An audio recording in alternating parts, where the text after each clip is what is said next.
예, 최강욱입니다. 저 경기도민의 한 사람으로서 도지사님 이하 우리 도청 공직자분들의 노고와 특별히 또 이번 국정감사를 준비하시느라고 애쓰신 점에 대해서 깊이 감사드립니다. 그 업무 보고 중에 굉장히 인상 깊었던 부분이 있는데 공정국을 만드셨다고. 네. 그런데 지금 간부 명단을 보니까 공석으로 되어 있습니다. 아직 출범 조직화가 안 됐나 보죠? 공정국장이 사퇴를 해서 공모 중입니다. 아, 있었는데 사퇴를 예, 하신 겁니까? 사퇴했습니다. 그러면 그 밑에 과는 무슨 과가 있습니까? 지금 공정경제과 특사경이 2계단이 있고 조세정리과 이렇게 4개 과가 있습니다. 아, 특사경 위주로 그러면 특사경이 2단이 있습니다. 네.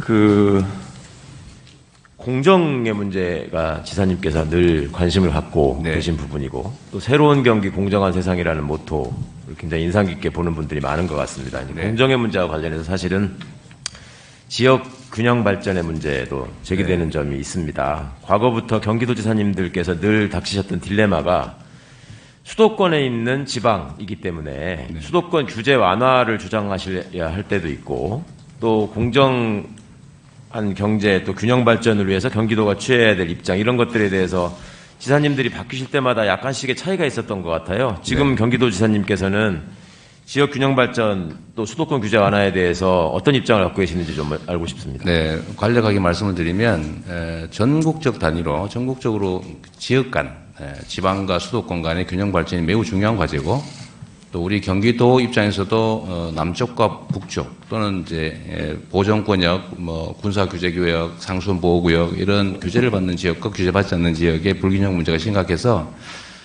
저희가 공정이라고 하는 모토는 개인과 개인 간의 공정성도 중요한데 지역과 지역 간의 공정성도 매우 중요하다고 해서 저희는 수도권 규제에 관해서도 완화가 아니라 합리화하자. 외곽 지역에 대한 그야말로 좀 불평등 문제. 수도권 규제는 인정하는데 외곽 지역의 부당한 규제는 좀 합리화할 필요가 있다는 것 말씀드리고요. 또 뭐 수도권의 공기업들 지방 이전 문제라든지 또는 행정수도 문제 이런 점에 대해서는 저는 개인적으로 다 공감하고 있습니다. 네, 감사합니다. 역시 또 업무 보고 중에 사는 집을 사는 것이 아니라 사는 곳으로 만들고 싶다 이런 좋은 말씀 주시고 또 경기도형 기본주택이 주요 정책으로 지금 제시되고 있는 거 알고 있습니다.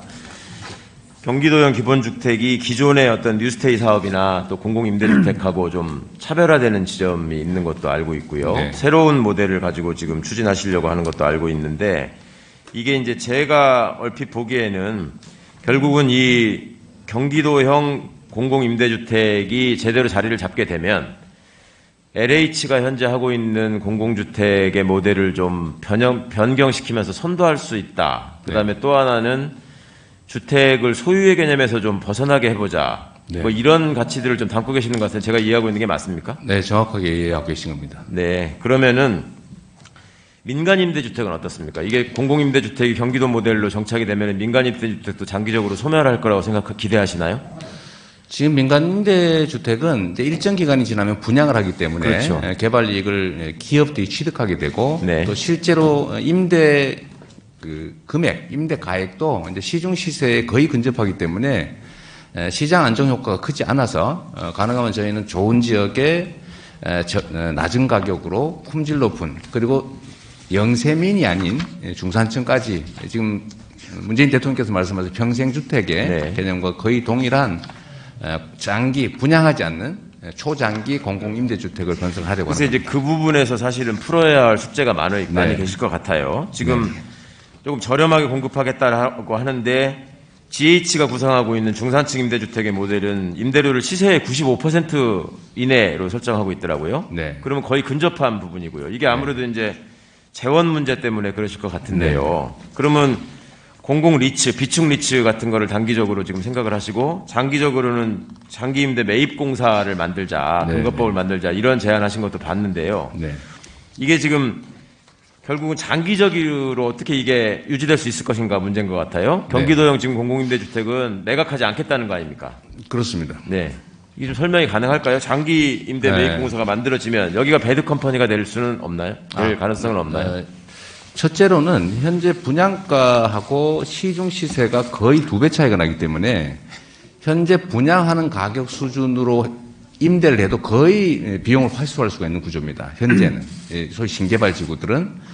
두 번째는 이게 그러니까 수지 균형을 맞추는 개념 정도의 임대를 책정하기 때문에 그래서 전세가 아니라 월세 개념으로 저희가 전환을 하려고 하는 것이고요. 세 번째로는 이거를 지금 공사가 이걸 보유하고 있기 때문에 아시겠지만 부채 비율 문제 때문에 네. 추가 사업이 불가능합니다. 그래서 자산이 담보된 부채, 임대 보증금이 있는 부분을 떼서 특별관리 공사를 만들면 부채 비율에서 자유로울 수 있어서 큰 손실 없이 유지할 수 있다고 단순히 제가 임대료만 들어가는 게 아니라 이제 노후가 되면 수리 비용이나 그렇습니다. 감가상각까지 그런 것들을 그러니까 감가상각비, 유지 보수비, 네. 그다음에 비용 보전 수준의 임대료를 계속 변경해서 책정해 나가는 건데 이 금액이 시중 시세보다 매우 낮다는 겁니다. 알겠습니다.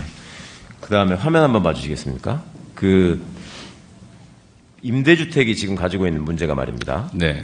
일종의 그 계층 차별을 그렇습니다. 조장하는 면이 네, 있기 네. 때문에 아마 그걸 구분하지 않고 우리는 공급하겠다 이런 구상을 하신 거 아닌가 싶어요. 그렇습니다. 주택자면 누구나 하겠다. 제일 이게 핵심입니다. 이제 화면에 보시면 비엔나의 이게 공공임대주택인데요. 더 잘 아시겠지만 비엔나가 공공임대주택의 성공 사례로 많이 지금 얘기되고 있습니다. 근데 여기의 경우에도 그 중산층까지를 포함한 넓은 계층에 대해서 입주 자격을 주긴 하지만 뭐 시민권 보유 여부, 결혼 기간 여부, 임신했느냐의 여부, 14세 이하 자녀가 있느냐, 뭐 해고됐느냐 이런 거에 따라서 각각의 차등을 두는 건 있는데 그런 디테일에 대해서도 생각을 하고 계시는 겁니까? 물론입니다. 이 커뮤니티 공간을 확보한다든지 저층에는 주차장이라든지 충분한 이제 이 보조 시설을 갖추고 임대만 떼서 하는 게 아니라 좀 이렇게 복합적으로 섞어서 이제 분양받는 사람도 살고 임대받는 사람도 살고 낮은 평수도 살고 큰 평수도 살고 이렇게 복합적으로 살 수 있게 하려고 합니다. 네. 오후에 또 감사합니다. 예, 경기도 기본주택에 대한 위원님들 관심이 굉장히 많으신 것 같습니다. 지사님께서 내용을 잘 파악하고 계시고 또 중앙정부와의 협조가 필요한 부분, 입법이 필요한 부분 잘 명확하게 알고 계시니까 한편 안심이 되면서도 마지막으로 하나 이제 조금 머릿속이 개운하지 않은 것은 그러니까 이제 소득이나 이런 걸 구분하지 않고 무주택자는 다 입주할 수 있게 해준다고 하고요. 그다음에 주택도시기금에서 이제 연 이자율을 1%로 좀 낮췄으면 좋겠다 이런 말씀을 하셨잖아요. 네. 그렇게 되면 재산이 아무리 많아도 집이 없으면은 1%의 이자율에 따른 혜택을 받게 되는 결과가 혹여라도 불공정하고 되지 않을까 그 부분에 대한 좀 그 세밀한 설계를 좀 당부드리겠습니다. 알겠습니다. 다른 거 하나 더 여쭤보면요. 3기 신도시에 지금 GH 포함해서 이제 지방자치단체들이 많이 참여를 한다고 들었습니다. 네. 예, 여기 경기도도 이제 어떤 곳은 지금 참여 비율이 정해져 있고 안 정해져 있고 이런 것들이 좀 차이가 있는데 경기도가 지금 지자체의 참여를 통해서 구체적으로 어떤 사업을 추진하고 싶으신 건지 그러니까 이제 제 문제의식은 참여해서 단지 공공택지 개발에 따른 수익을 나눠먹기를 한다고 하면은 지사님이 생각하시는 정책 방향과는 안 맞는 것 같아서 네. 그래서 어떤 거를 추진하고자 하시는지 그리고 기존과 다른 신도시 문화를 좀 제3기 신도시에서 만들었으면 좋겠다라고 생각하고 구상하신 게 있으신지. 네, 제일 중요한 것은 사실 저희는 정부 정책에 전적으로 동의해서 그린벨트 대량 훼손에 대해서 아무 이의 없이 사실 받아들였는데 네. 저희가 그러면서 중앙정부에 요청드린 거는 경기도를 포함한 지방공사들의 참여 비중을 좀 높여달라고 사실 요청을 좀 드렸습니다. 네.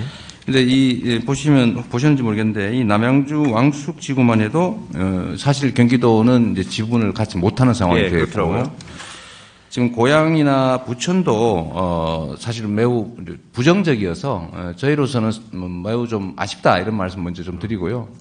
저희가 이 사업에 참여하려고 하는 이유는 뭐 거기서 개발 이익을 저희가 좀 많이 취득하자 이런 게 아니고 실제로 LH가 지역 개발을 하면서 LH는 뭐 전국 단위로 사실 사업을 해야 되는 거 저희도 인정은 합니다만 네. 지나치게 지역에 대한 배려가 좀 적었다는 것 하나 하고 두 번째로는 저희는 아까 말씀드렸던 기본주택이라고 하는 새로운 좀 제도를 도입해서 이 분양을 하는 게 오히려 부동산 투기를 좀 심화시키니까 오히려 좀 이렇게 장기 평생 임대주택을 좀 공급했으면 좋겠는데 지금 이게 지금 정부에서는 좀 받아들이기 어려운 것 같아요. 이제 그 점이 좀 아쉬워서 저희도 계속 중앙정부하고 협의는 합니다만 임대주택 위주의 공급 정책이 예, 그게 지금 안 맞아서 그렇습니다. 네. LH는 기본적으로 분양을 하고 싶어 하고 그렇죠. 그건 여러 가지 이유가 있습니다만 저희는 분양이 아니라 장기 공공임대, 즉 기본주택 또는 평생주택으로 가야 된다고 하는데 저희가 지분을 갖는 부분은 85%까지 임대를 하려고 합니다. 네.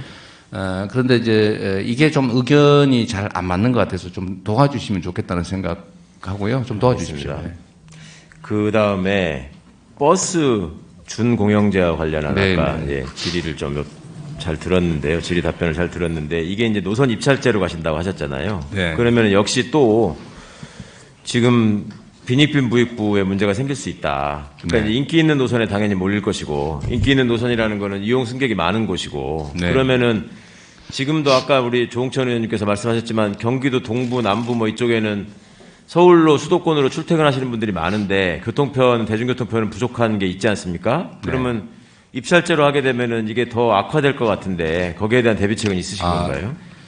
그것은 약간 오해가 있으신 것 같습니다. 네. 이제 노선 입찰제는 저희가 그 기본적으로 노선의 면허권을 가지고 환수하고 이런 조건으로 우리가 하려고 하니까 응찰하라라고 해서 경쟁을 시킨 다음에 일정 정도의 비용을 저희가 제공해 드리는 것이기 때문에 그게 비수익 노선이든 수익 노선이든 입찰에 참여하는 사람은 관련이 없습니다.